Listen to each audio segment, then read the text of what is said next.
ওই ইমাম গাজ্জালী কয়, যখন মৃত্যু স্বপ্নের আপন কেদার প্রমাণ ওই দিন পাইবেন যখন মৃত্যু সরদায় আপনার বাবা মরল, দাদা মরল। আপনারা দেখছেন অনেকে, আমি আমার দাদির বেলা দেখছি। কথাটা বারবার সব জায়গায় আমি বলি। আমি আমার দাদি 2007 সালে যখন ইন্তেকাল করতে যায়, আমি পাশে বসা, মৃত্যুর 20 কি 30 সেকেন্ড আগে আমি দেখলাম আমার দাদি হঠাৎ কইরা ঠোঁটটারে কেমন বেঁকা জেকা করা শুরু করলো। হঠাৎ করে দেখলাম চোখগুলো বড় করলো। ওরে একবার আমার আব্বার দিকে তাকায় রে, আরেকবার আমার চাচার দিকে তাকায় রে, আরেকবার উপর দিকে তাকায়, আরেকবার আঙ্গু দিকে তাকায়। আমি বললাম মা,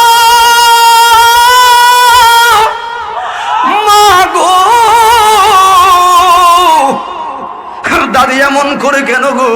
কই তোরা কথা কুস না, তোরা খালি কালিমায়ে শাহাদাত পড়তে থাক। 20 সেকেন্ড 30 সেকেন্ড পরে হঠাৎ করে দেখলাম আমার বাবার দিক থেকে মুখটা ঘুরায়া আস্তে করে আমার দাদি পশ্চিমমুখী হয়ে যায়।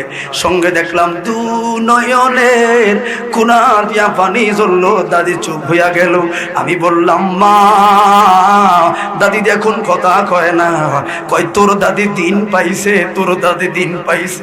আর ওই দিন ওই সময় দিনও বুঝতাম না মা, দিন কি গের গো। কয় আল্লাহ একজন লোক পাঠাইয়া তোর দাদির লইয়া গেছে। ওই কথাটা বুঝি নাই। 13 বছর পরে হাইরে দালাইলে নবুয়তের খবর 3য় অধ্যায়টা পরিচ্ছেদ খুলে পাইছি গো। ওই সময় আপনরা সামনে থাকে রে, বাইরে কষ্ট এক জিনিস, দুঃখ আরেক জিনিস, কিন্তু আঘাত দুটোটাই এক জায়গায় করে, ঠিক না বেঠি? কষ্ট এক জিনিস, দুঃখ আরেক জিনিস, আঘাত কিন্তু এক জায়গায় করে। কষ্টকে কয় মানুষে মারলে কষ্ট, আর আপন জনে কিছু কথা কইলে দুঃখের পাহাড় থাকে না, ঠিক না বেঠে?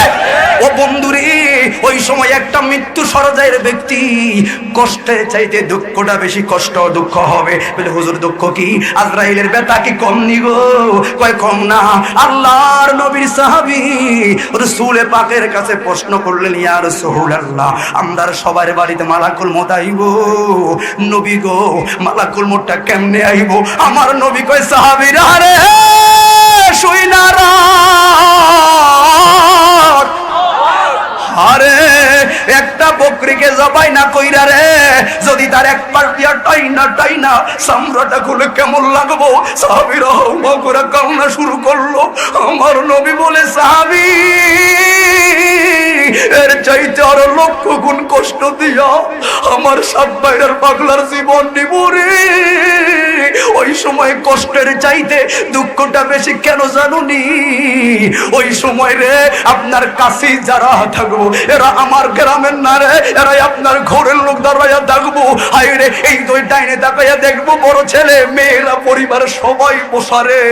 ইমাম গাজ্জালী কয়, ওই কষ্টের বেদনা যখন মালাকুল মউত ফাও থেকে টিফা টিফা রুহুর মধ্যে, বুকটার মধ্যে রুহটারে আনবো। ওরে দুনিয়ার মায়া রে, রুহ যাইতে চায় না। আজরাইল এই জায়গায় থাবা বললে ওই জায়গায় যাইব, ওই জায়গায় থাবা বলে এই জায়গায় রুহু আইব। দুনিয়া সর্বশেষ সব কষায়া বান্দা রে বান্দা খিসায়া বুকটার মধ্যে আনলে দেখবেন তখন আপনার মৃত্যু সরদায়ের ব্যক্তি নিঃশ্বাসটা বড় হয়ে যায়। তখন দেখবেন কিভাবে করে দুঃখ মুখটারে কেমন করি রে জিব্বাটা লড়ায়। ইমাম গাজ্জালীকে ওই সময় যদি জবান থাকতো